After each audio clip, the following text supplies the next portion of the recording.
Hello, everyone. Welcome to the first Dog's Opinion video of 2024. As you can tell from the title and the thumbnail, this will be my basic opinion on the Sonic the Hedgehog 3 film, also known as Sonic 3.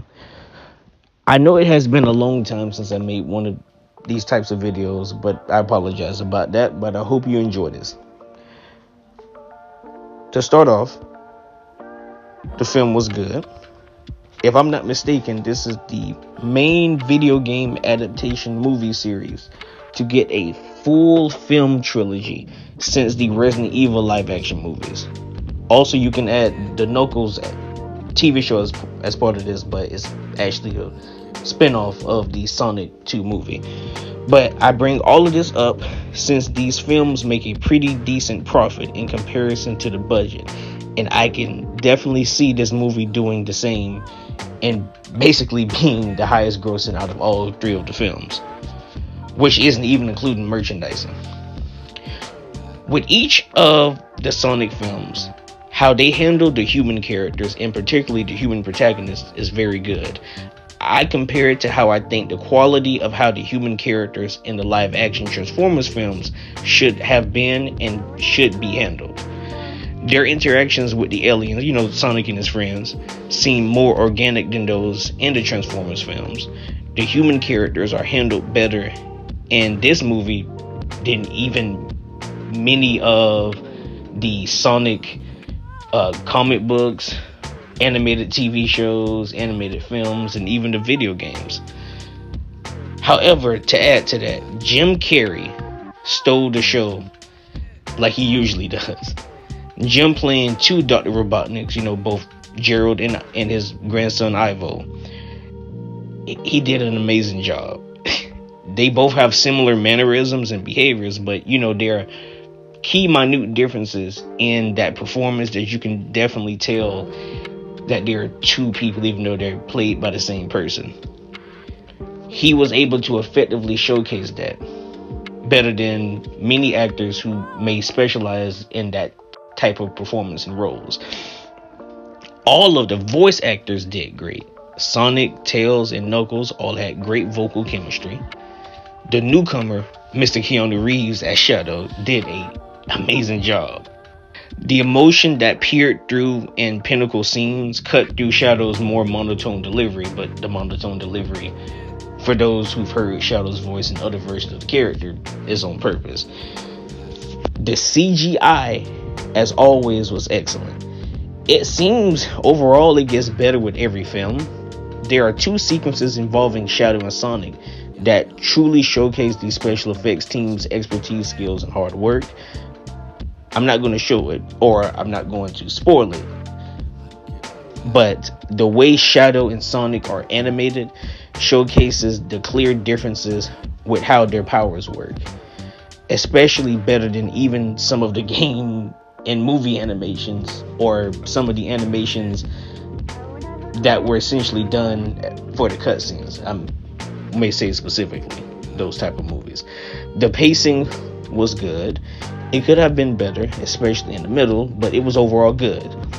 Almost as good as the second film, which I think has slightly better pacing to me. The humor was okay for the most part. There were some instances of which it wasn't really that good, but just a few in comparison to the overall amount of jokes that were done. The serious scenes being balanced out with the comedic scenes was a good juxtaposition between the two. That was done very well. Again, the voice actors did a great job showcasing their emotions. The performances between Sonic and Shadow, with both of the voice actors bouncing off of each other, was a particular highlight to me. There are so many references and callbacks to the franchise that fans can understand. They were handled with care, and it did not hurt the overall quality of the movie. The main event that makes for the villains, Gerald and Shadow's motivation, is understandable, and it was not censored. Many people thought it would be, for those who understand the game that this comes from, Sonic Adventure 2, but it was not censored. That event was not censored. You can see why Gerald and Shadow had the issues with the individuals that they have the issues with. I'll put it to you that way without spoiling it. There's only so much I can say without spoiling, but those familiar with the franchise to at least a mid-level will understand what I meant by those statements. Overall, this film is the best of the trilogy. There is a mid and post-credit scene. I also saw that there's already a production release date for the fourth film, but as you know, those can always change.